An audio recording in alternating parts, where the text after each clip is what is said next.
E cá estamos nós em mais um episódio. Eu, Cintia Cruz, e Bruno De Mauro. para falar sobre tristeza. Tristeza. Lembrei da música do Tom Jobim. Qual? Tristeza não tem fim, felicidade sim. Tipo, uma visão aí um pouco, né? Não faz essa cara, você não conhece essa música? Eu conheço, mas a primeira vez que eu ouvi essa música foi uma versão eletrônica dela. E não foi no Brasil, foi fora. Eu tava assistindo no YouTube uma festa eletrônica que tava tendo. E aí eu ouvi essa música e pensei, nossa, estão falando em português um pequeno pedaço dela. Aí depois eu achei a música toda. Olha que você larga a mão de ser metido, tá? Ai, nossa, eu vi essa música num momento. Não, gente, essa música é ultra mega brasileira. Se eu não me engano, é do Tom Jobim. Posso estar falando uma atrocidade? Posso, e daí? É a vida. Mas se não for do Tom, é do Vinícius e eles são ali, enfim. Mas não falei pra sua babaca, eu estava assistindo pelo YouTube. Mas e a chance de te cutucar? Não, pô, não posso perder, né? Mas e aí? Tristeza não tem fim, felicidade sim? Que visão é essa, gente? Pessimista do mundo? Se a gente for olhar pelo mundo, tem mais tristeza mesmo do que felicidade. Mas Ó, quando a gente pensa assim nos filósofos, né, que eram mais pessimistas, Schopenhauer e tal, ele sempre defendeu isso, né, que a gente tem ali uma cadência de tristeza e tal, e uns picos, um ou outro de alegria. Essa é a nossa vida, entendeu? A coisa, sabe, mal e tá, ai, nossa, uma alegriazinha acabou. eu acho que o objetivo é você viver no normal, né? Que é a rotina, você não tem nenhum pico de alegria nem de tristeza, você só tá normal. Aí vem aquele picos de alegria ou picos de amor também, que eu acho que pode vir nessa mesma coisa. Mas aí quando a tristeza vem, ela vem pra arrebentar mesmo, né? Quando tristeza normal, quando você tá meio pra baixo, mas quando você tá mais nessa parte triste, eu acho que é um sentimento que acaba durando mais tempo, mesmo que a gente tenta puxar ele, empurrar ele e falar, não, eu quero ficar feliz, quero ficar alegre. Mas a gente vai falar sobre isso também. Mas, ó, eu queria, na verdade, começar provocando as pessoas que estão ouvindo a gente a lembrar ou a classificar aí como elas vivem a tristeza hoje. Tem gente que é aquela pessoa que fecha a porta, escorrega na porta chorando até o chão, sabe, novela? Chora na cama, posição fetal, aquele desespero, liga para as amigas, faz chamada de vídeo chorando, né? E já tem gente que é aquela tristeza mais quietinha, mais uma coisa meio fechadinha ali, ninguém sabe. Às vezes tem ou não tem choro. Então tem estilos diferentes de vivenciar a tristeza. E aí, antes de começar a explicar para vocês o que é a tristeza, preciso alimentar minha curiosidade. Bruno, você é a pessoa do chora em posição fetal, na cama, desesperado, ou é aquela tristeza, taça de vinho, olhar na janela meio distante?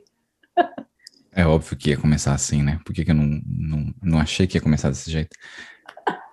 Eu vejo que eu tenho as duas, mas a maioria é a taça de vinho, olhando pela janela, naquele dia chuvoso, ou aquele frio, mais esse sentimento. Mas eu tenho outras. Eu acho que eu tive uma só desse de desabar, de perder o chão e não saber nem onde você tá.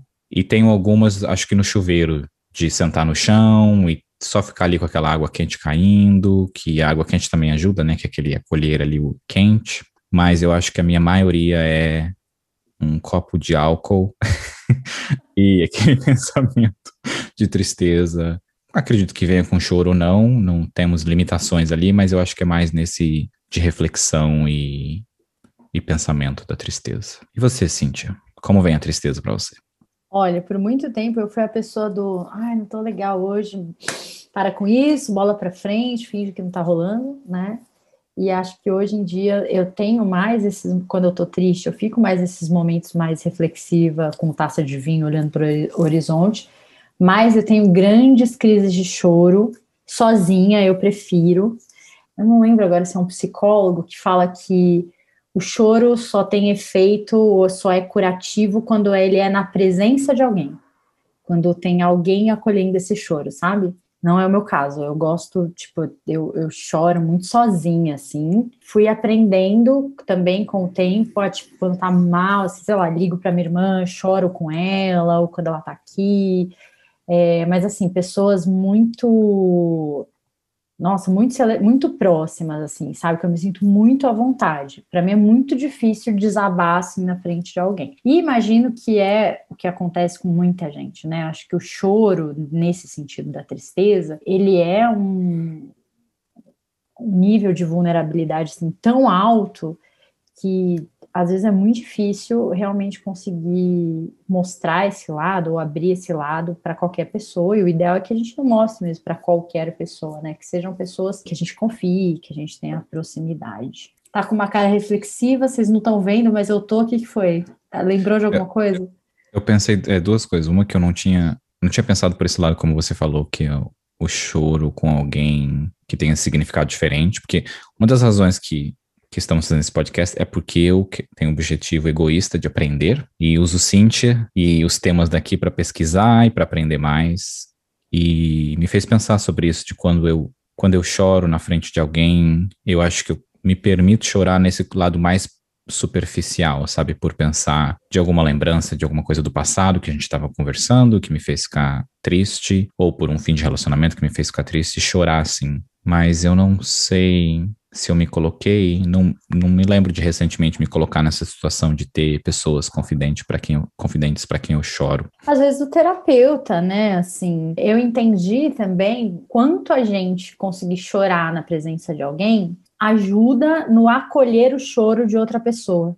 Tem gente que quando alguém chora na frente dela, a pessoa fica tão desesperada, tipo, o que que eu faço com isso, assim? A pessoa tá desabando aqui na minha frente, aquele desespero, já quer, né, tentar conter e tal. Essa experiência de chorar na frente de alguém, chorar com alguém, te faz aprender a acolher esse choro também. Então, eu acho que até pro meu processo, como terapeuta mesmo, esse exercício é muito importante, porque eu tenho diversos pacientes que desabam em choro comigo em sessão, para eu realmente conseguir acolher isso, eu não posso estar nesse desespero de, meu Deus, tem que fazer essa pessoa parar de chorar. Não, né? Então tem muito isso. Bom, o que é tristeza? Vamos lá para definições, para a gente entrar na parte, nossa, estudamos. Vambora. Nossa, nos preparamos. Peguei um textinho aqui bem direto. Tristeza é uma resposta aos vários tipos de perda que podemos ter. É uma queda de ânimo, a maneira que encontramos de economizar energia, poupar recursos quando o mundo não está favorável e ainda mostrar aos outros que não estamos bem. A tristeza, desculpa, é uma emoção muito comunicacional, porque quando você está triste, está expressando, né, assim, está demonstrando isso, é um negócio muito claro de perceber, né? Então, digamos, o Bruno é o cara que sempre chega no escritório, dá bom dia para todo mundo, sorridente, tal, e antes de sentar na mesa dele, sei lá, toma um café com a galera, tem um comportamento ali que as pessoas já estão habituadas.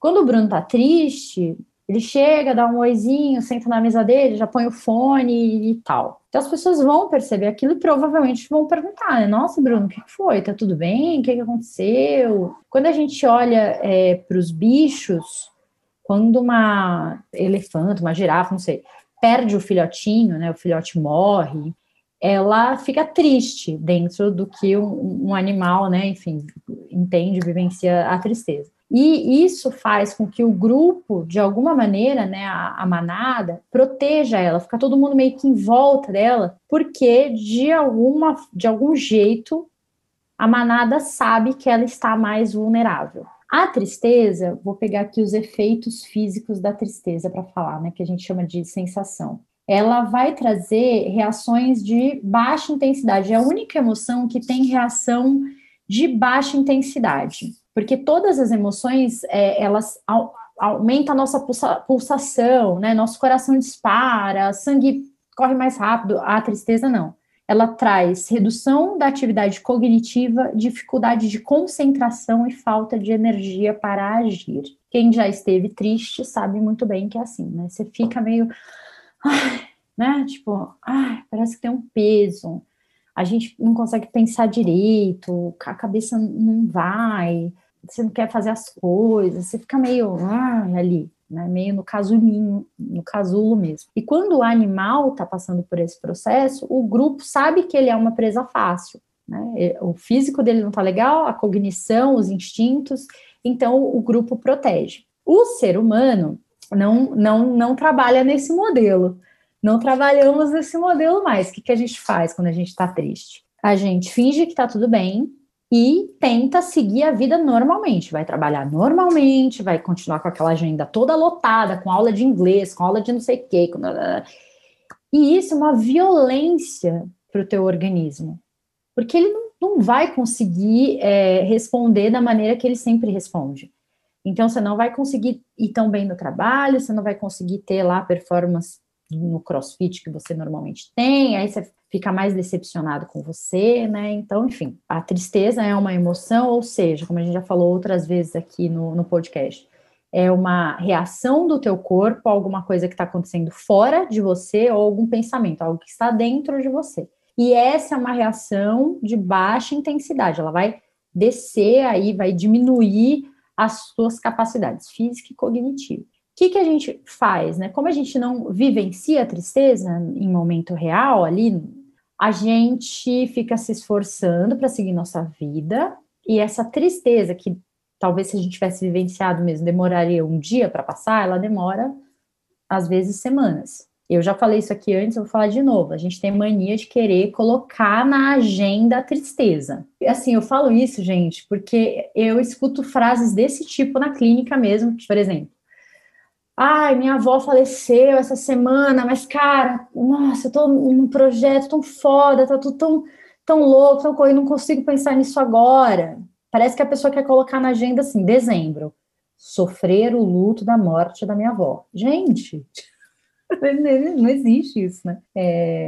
Então a gente fica tentando fugir dessa sensação de vivenciar isso naquele momento e a gente só piora essa sensação. Tem diferentes razões de por que a gente tenta fazer isso, por dinheiro, por capitalismo, o que seja que for, mas eu também vejo que a gente cresceu aprendendo que ficar triste é ruim. Você sempre tem que estar buscando ficar alegre, encontrando felicidade. Tristeza não. Tristeza, se você estiver triste, você vai assistir um filme que vai te deixar feliz, uma comédia ou alguma coisa que vai te deixar alegre. Não se sinta triste, se sinta feliz. Ou talvez nem seja tanto por esse lado, que não é pelo se sentir triste, mas é pela busca infinita de ficar alegre o tempo inteiro. Então, ficar se sentindo bem e positivo e alegre o tempo todo. E claro que também tem um outro lado, que é quando algo muito foda aconteceu, você não quer ficar pensando sobre isso, então você mantém a sua mente ocupada, seja com o que for, como a perda de uma avó, alguma coisa assim, porque você se protege e realmente não foca naquilo e não chora tanto e meio que acha que aquilo vai passar porque você vai sofrer de pouquinho em pouquinho, né? Enquanto você se protege ali de uma forma ilusória. Daria até para escrever um livro, né? Pelo direito de ser triste. Aliás, de ser não, porque nós não somos, nós estamos, né? Em se tratando de emoção, nós sempre estamos. Pelo direito de estar triste. Sim, tem uma coisa da sociedade de tipo, levanta essa cabeça, um cara tão bonito, tão inteligente, para que isso? Parece que, né, assim, é isso, a gente não tem o direito de estar triste. Até por isso é tão difícil falar com as pessoas sobre a tristeza. Dentro daqueles processos de bloqueio de empatia, a gente faz muito isso na tristeza. Você encontra um amigo triste, na ânsia de ajudar, você cria um bloqueio empático. Então, ao invés de você acolher aquilo, né, me conta o que aconteceu, por que você tá, né, o que está acontecendo, a gente tenta resolver de cara, sem dar espaço para escuta e tal, para acolher. Então, a gente vai naquela de, não, mas isso aí é fácil de resolver, você terminou o namoro, mas você é gata pra caralho, isso aí daqui a pouco você já tá com outro, não ajuda, né? Perdeu o emprego? Imagina, um currículo desse, porra, isso é rapidinho. Cara, a pessoa precisa viver aquele luto, a tristeza tem muito a ver com lutos de todos os tipos, luto desde um relacionamento que acaba, alguém que você ama que morreu, o fim de algum ciclo de um jeito que você não esperava, algo te foi tirado e você precisa viver esse momento de tristeza, de falta. Acho que tem duas coisas que estão passando na minha cabeça. Um é o que eu tinha mencionado de uma experiência de perder o chão, de ficar triste. como eu tinha falado que aconteceu uma vez. E eu lembro que foi quando a minha mãe faleceu, alguns anos atrás. E eu lembro quando ela estava doente por um período, então ela estava no hospital. E quando ela faleceu, eu tive que preparar velório, preparar isso, comunicar as pessoas e arrumar tudo isso, né? Então eu lembro que eu estava triste quando ela faleceu, com o que aconteceu, mas eu tinha que resolver tudo, então eu tinha que estar ali para resolver as coisas. E eu lembro que quando ela foi sepultada, quando eu cheguei em casa, foi quando eu desabei, assim, sabe? Era tipo, agora tudo estava resolvido, entre aspas, seja o que for que eu tinha colocado na minha cabeça que tinha que se fazer naquele período. E eu lembro onde eu estava, mas eu lembro da sensação daquele momento ali, sabe? Eu lembro que eu não sabia quem estava ali comigo, eu não sabia, acho que eu não conseguia nem identificar nada, sabe? Não passava nada pela minha cabeça, era só um sentimento de estar perdido. Não sei nem se é tão perdido, eu não tenho como explicar um sentimento de quão devastado eu fiquei ali naquele. Eu lembro, eu estava no corredor da casa que a gente morava, deu só encostar na parede e cair sentado no chão e ficar ali, sabe? Não sei por quanto tempo, eu lembro de pessoas que estavam ali por perto, mas do que aconteceu na hora. E aí, depois disso, eu lembro. Não sei se eu fiquei com tanto medo daquele sentimento que aconteceu ali, e também o sofrimento sobre a perda dela, que era alguém tão próximo, de que depois eu não conseguia ficar parado mais. Eu tinha que estar assistindo alguma coisa, se eu tivesse parado, ou tinha que estar estudando. E para dormir foi quando eu comecei a só conseguir dormir assistindo alguma coisa. Então eu tinha o computador do lado ali, eu colocava uma série e ia dormir. Eu até lembro a série que eu assistia na época, uma série que eu gostava, mas eu não conseguia dormir se eu não tivesse aquilo, sabe? Porque eu ia ficar pensando nela e na tristeza e na dor. E eu lembro de me bloquear por muito tempo, de sentir a perda dela e de dor e de tudo isso. E depois, aos poucos, de como isso foi vindo, de como eu fui entendendo, coisas que tinham acontecido, culpas que vocês colocam e tudo mais. Mas é uma merda.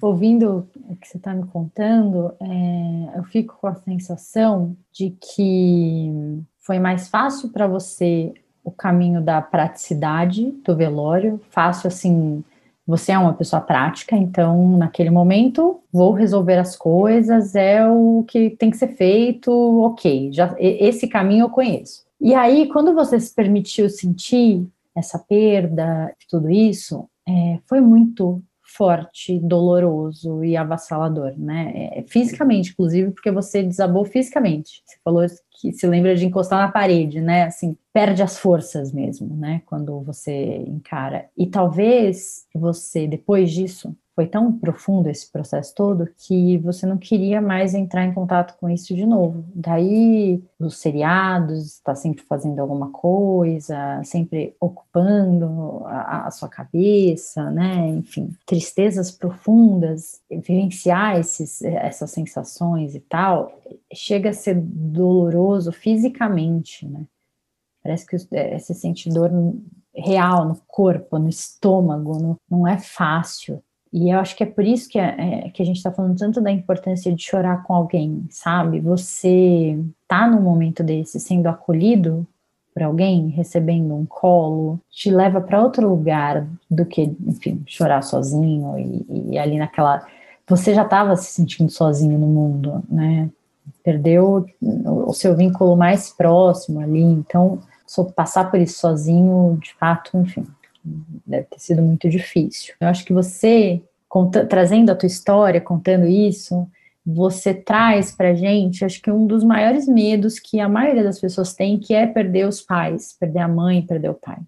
A gente sabe que vai acontecer, mas a gente não quer pensar nisso. Então, isso deve ressoar nas outras pessoas, ressoa em mim, porque uma das minhas maiores preocupações na vida é perder minha mãe, perder meu pai, enfim. Então, que bacana que você compartilhou isso com a gente, que importante para quem está ouvindo. Eu acho que isso sempre faz lembrar aquela outra parte de que a gente só dá valor depois que perde, né? E definitivamente não é tão simples assim com os pais, mas eu vejo quando hoje amigos meus estão discutindo com os pais por alguma coisa, estava atrasada ou alguma outra coisa assim, tipo, não, isso é irrelevante para ficar bravo ou não falar com a pessoa por alguns dias, porque é irrelevante. Você vai brigar com os pais, briga por algo que faz sentido, não por besteira.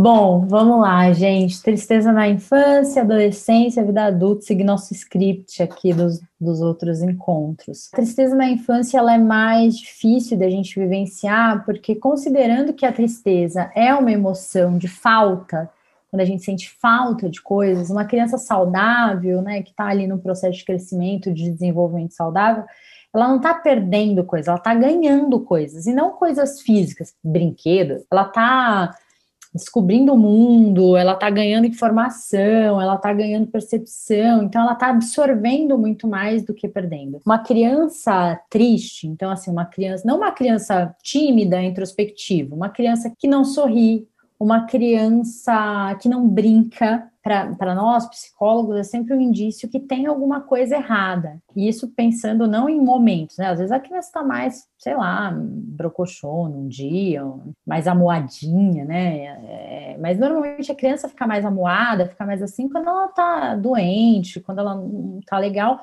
ou quando tem alguma coisa emocional acontecendo, né? Então fica aí a gente dá uma atenção muito maior quando a criança pequenininha traz aspectos de tristeza, né? Isso não é muito normal da gente perceber. Diferente da adolescência, né? Já falamos aqui, o adolescente, aquele projeto de demônio, tá virado no giraia, tá completamente os hormônios à flor da pele. Talvez as coisas que para um adulto não gerariam tanta tristeza, porque são perdas mais leves, enfim, sei lá. Para um adolescente vai ser muito impactante, desde o grupo de amigos que ele estava acostumado a conviver, e aí, sei lá, tem uma briga, alguma coisa, então perder aquilo para ele vai gerar tristeza, e aí cai o rendimento escolar, cai um monte de coisa. A tristeza é vivenciada com muita intensidade. Na adolescência também é a primeira vez que acontece, né? Quando você é adolescente, muitas das perdas e muitos sentimentos que você vai ter é pela primeira vez, então você não tem referência sentimental, né, o que eu devo sentir quando isso está acontecendo, e referência de que, isso vai acontecer de novo, não é a primeira vez, e você, já passei por isso, eu entendo, eu fico triste, mas não é tão impactante como a primeira vez de algo, né. Nossa, é super importante você falar isso, porque muitas vezes a tristeza no adolescente é negligenciada pela família, porque a família não consegue ter essa percepção que ele está passando por essa dor pela primeira vez. Para um adulto, mudar de escola, mudar de trabalho, né, assim, faz parte ali. Agora, para um adolescente, mudar de escola pela primeira vez pode ser uma bomba. Terminar o namoro com a menina que ele namora desde a quinta série, sexta série, sei lá, sexto ano, né, é a primeira vez que ele está passando por isso, enfim, perder amigos. Então, às vezes a família acaba negligenciando. E tem outra coisa também, né, como a gente já falou aqui outras vezes, a criança, a família em si não trabalha essa educação emocional desde sempre. Então, às vezes, o adolescente não está nem entendendo direito o que ele está sentindo. E a gente vai falar daqui a pouquinho sobre essa relação tristeza-depressão. Muitas vezes, a família não consegue entender essa tristeza, esse luto do adolescente, e já quer enquadrar ele numa doença psiquiátrica, sabe? Tá depressivo, não sai do quarto, não sei. E, cara, ele mudou de escola, perdeu todos os amigos, saiu do time de futebol que ele gostava. Natural que ele esteja triste. Já ouvi muito isso. Eu lembro uma vez uma amiga me falando, a gente tá super preocupado com meu sobrinho, acho que ele tá depressivo, e não sei o quê, a gente queria levar no psiquiatra.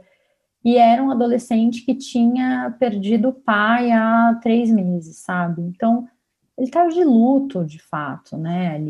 Mas 3 meses é muito tempo. Gente, luto tem cronograma agora, né? Para a pessoa passar pelo luto, cronograma correto. Às vezes falta um pouco essa sensibilidade. Na vida adulta, como você falou, socialmente, tristeza não é socialmente aceita, então estamos nós aqui no Instagram, sorrindo felizes, maravilhosos, compartilhando os restaurantes incríveis e as viagens belíssimas e os namorados e namoradas, enfim, imagina você falar sobre tristeza, e ai de você, né, isso eu já experimentei, testei isso várias vezes, adoro uns experimentos sociais lá no Instagram, poste algo falando que você não tá legal, que você tá chateada e aguarde os comentários do tipo: levanta essa cabeça, você é não sei o quê, você é maravilhosa, imagina, não é?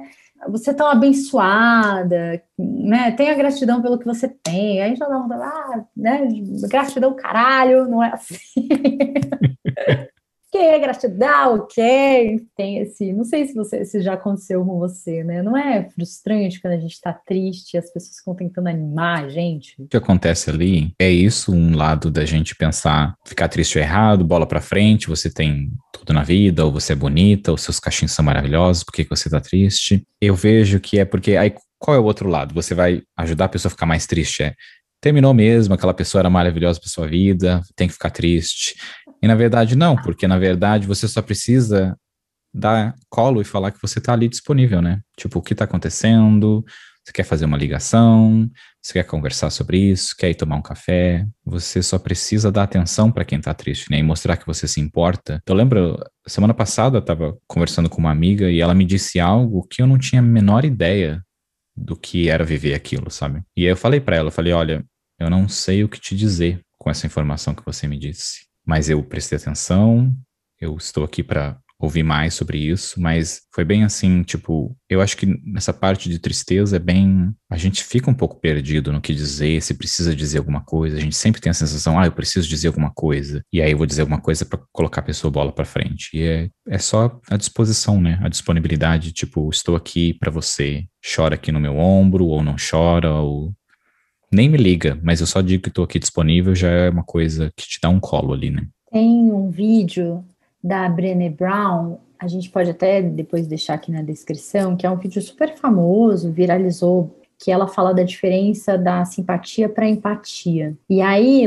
e ela tá narrando, é a voz dela mesmo, mas é um desenho, assim, os personagens. Então tem uma raposinha que tá triste, e aí ela tem uma nuvenzinha, assim, chuvosa, sabe, na cabeça. E aí ela chega um ursinho e ele, numa postura empática, também aparece uma nuvenzinha na cabeça dele. E ela é engraçado que quando ela tá com a nuvenzinha, ela vai para um buraco, assim, ela cai num buraco e ele vai no buraco com ela e fica ali meio com a nuvenzinha junto, tipo assim, tô aqui com você, né? Vamos aí. E aí aparece um outro personagem, acho que é um alce, e ele vem com um pincelzinho e fica tentando pintar essa nuvenzinha, sabe? Assim, ai, você perdeu o emprego? Pelo menos você tá com saúde.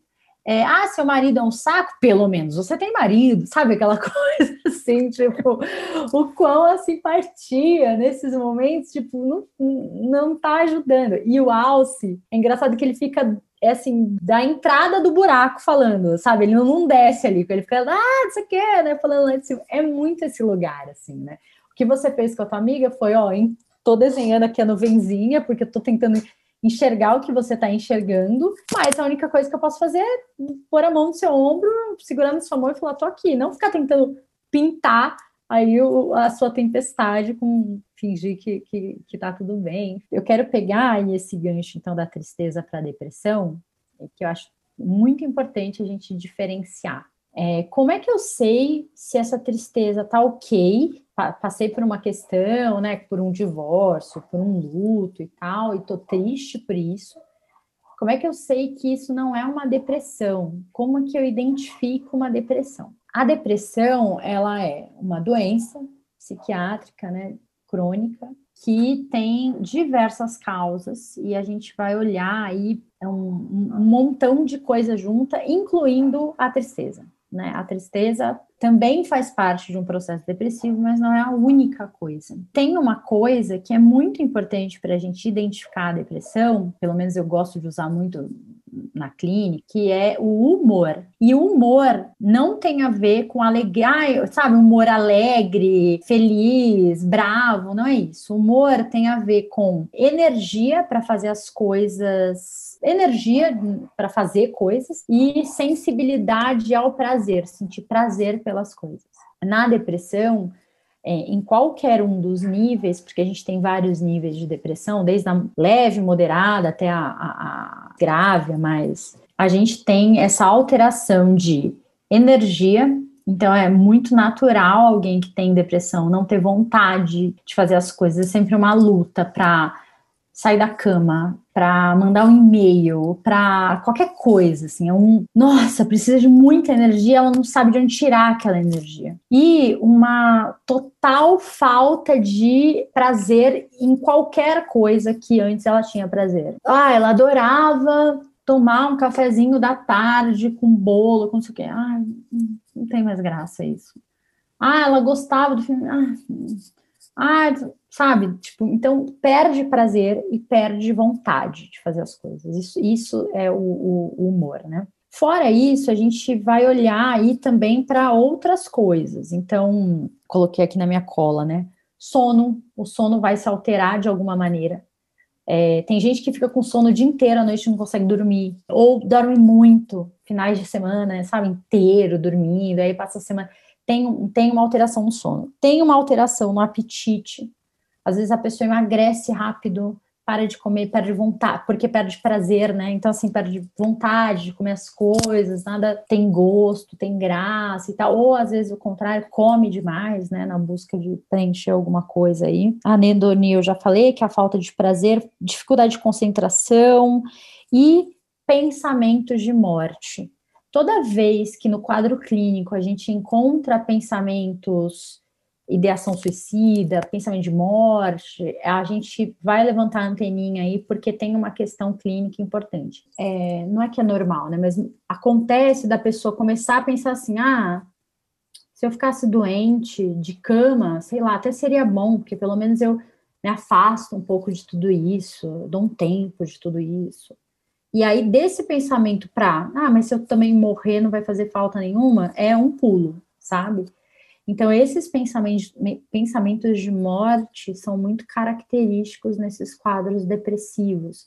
Ninguém vai sentir minha falta, não vou fazer falta para ninguém. Então, isso tem muito a ver com os sinais, né? A causa, ela pode ser genética, pode ter a ver com o estilo de vida, história de vida. A gente vai sempre olhar para a pessoa psicologicamente, fisicamente, o ambiente. Pensando nos sintomas, a gente olha para isso, e pensando nas causas, não tem uma causa única. Inclusive, existe uma questão física da depressão. Às vezes, o seu cérebro, o seu organismo não está produzindo os hormônios, os neurotransmissores, né? Tudo que você precisa aí para ter essa sensação de felicidade, de prazer. Eu não lembro, eu até preciso resgatar essa pesquisa. As pessoas defendem muito que a depressão é uma questão química. Então, você vai ter, dentre todas as causas, tem uma questão química muito forte. O seu corpo não está produzindo o que precisa. Aí você vai ao psiquiatra, tomar uma medicação para regular essa produção e vai à psicoterapia para entender todo esse contexto e como lidar com esse seu estado neste momento e daqui para frente. Mas se eu não me engano, Bruno, posso estar com esse dado errado, me parece que nem 10% dos casos de depressão são químicos. Então, assim, tipo, é muito pouco, se você for realmente comprovar ali. E aí me parece que nem 10% dos casos, de fato, são químicos, porém, faz parte do tratamento a medicação. Então, é uma questão difícil aí da gente...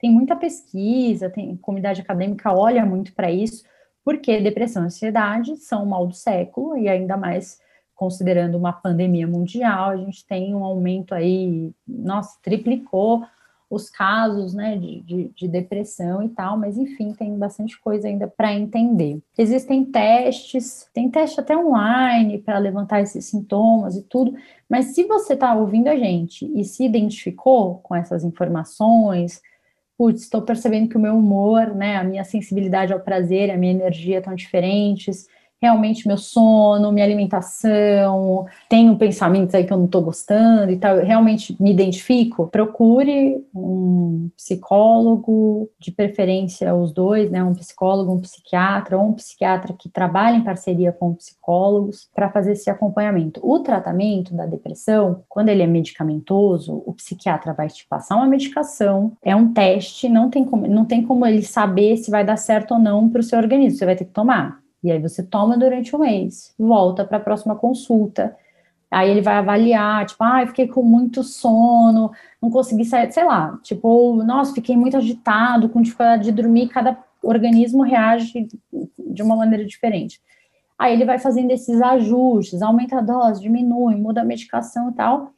Depois que tem esse ajuste, você vai ficar um tempo ali até estabilizar o teu estado, para depois começar o desmame, que é diminuindo as quantidades de medicação, até normalizar. É muito importante você procurar um psiquiatra responsável, que não é aquele psiquiatra que vai ficar enfiando remédio sem cuidado, sem cautela, e um terapeuta que entenda, que tenha experiência com casos de depressão, para fazer um acompanhamento bacana no teu caso. Existe remissão, né? Eu acho que é essa palavra. Existe cura para a depressão. Tem gente que passa por momentos depressivos, toma medicação, depois volta à vida normal. Tem gente que não, que fica num estado aí por bastante tempo. Então, difícil a gente falar assim, tem cura, não tem...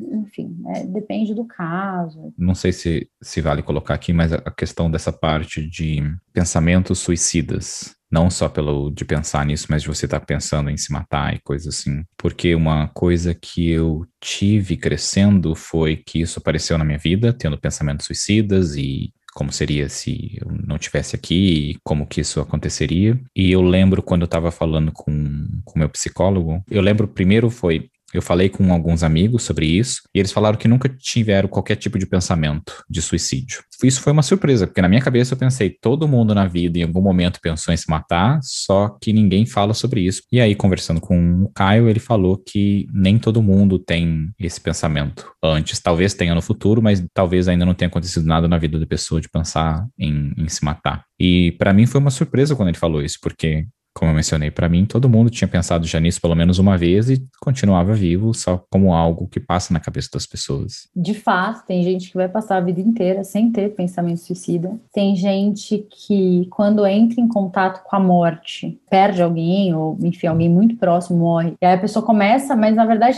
ela pensa assim, não no sentido de vou me matar, não sirvo para nada, mas tipo assim, gente, eu também posso acabar.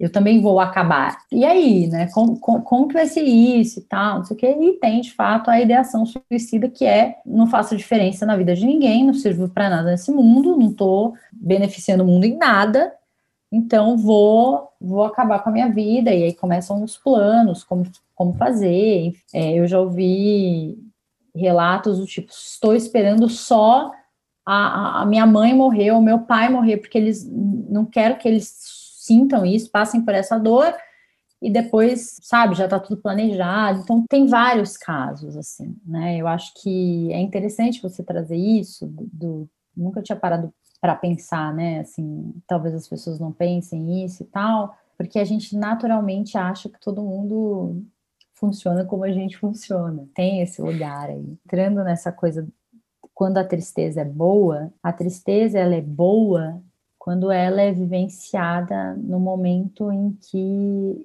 ela acontece, no momento em que a gente está de luto de fato. Ela serve para duas coisas: para te mostrar que aquilo era importante, ou que aquilo é importante para você, que aquilo teve um valor, ou tem um valor na tua vida, e para mostrar para as outras pessoas que naquele momento você precisa de ajuda.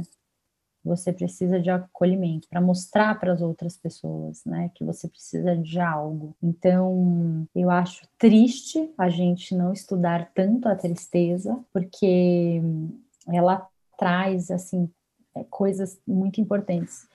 No filme Divertidamente, já citamos ele aqui, né, a gente vai perceber no final do filme, olha o spoiler, pelo amor de Deus, se você não assistiu Divertidamente, é igual ao Pequeno Príncipe, vai dizer que não sabe o final, né? No Divertidamente, a alegria, ela é meio que a vilã do filme, porque ela tá o tempo inteiro tentando mascarar a tristeza, né? Assim, você quer, para, diz assim, arrasta a bicha pra cá e leva lá, né? E aí no final do filme a gente percebe que todos os momentos de alegria da Riley vieram depois de um momento de tristeza.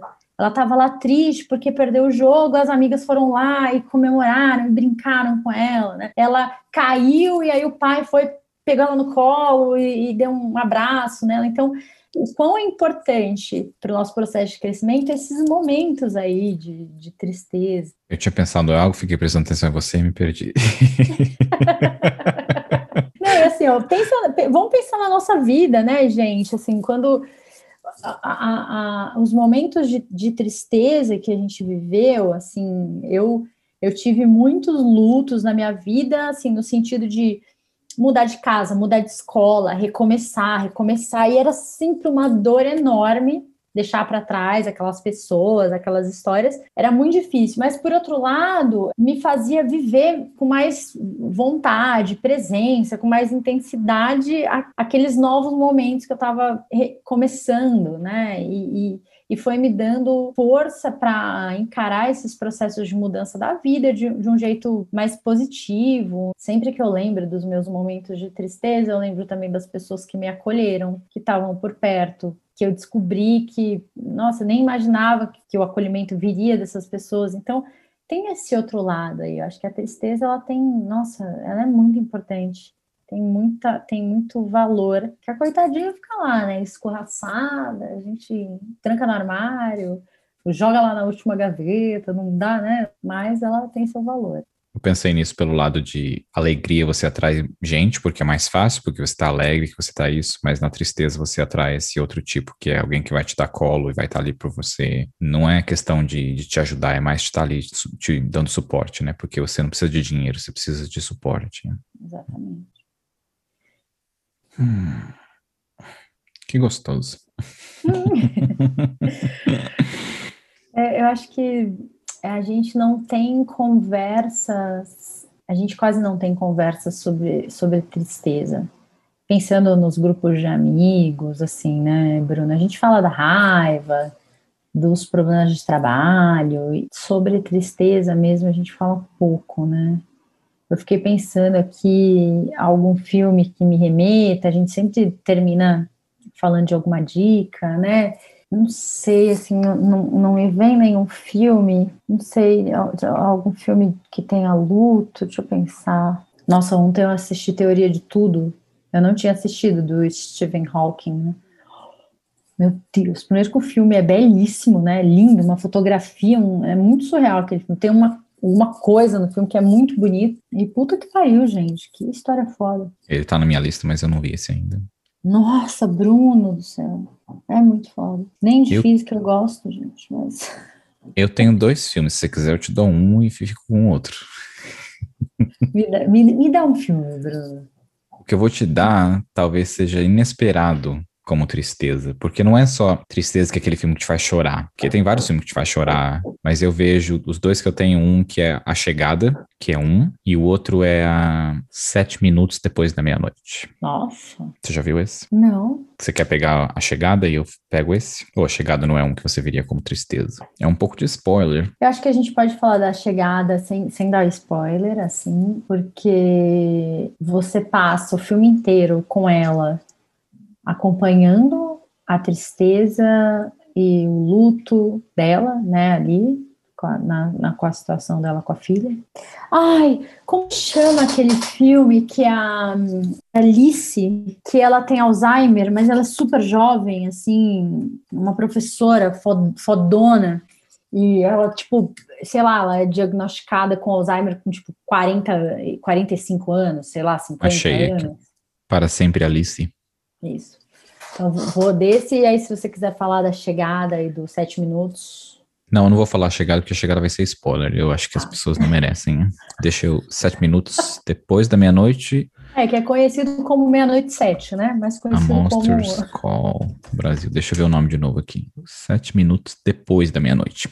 Ok, vamos lá. Bom, Bruno, para fechar, como sempre, dicas de filmes e coisas que nos remetem ao tema do podcast. Quais são teus filmes relacionados à tristeza ou que de alguma maneira você linkou aí com o tema? Dica para os ouvintes. Os filmes não, porque se a gente criar esse histórico tem que dar 2 ou 3 filmes, vão ser um monte de filmes que a gente tem que ficar lembrando. Para de fugir. Não. Escolhe um então, tudo bem.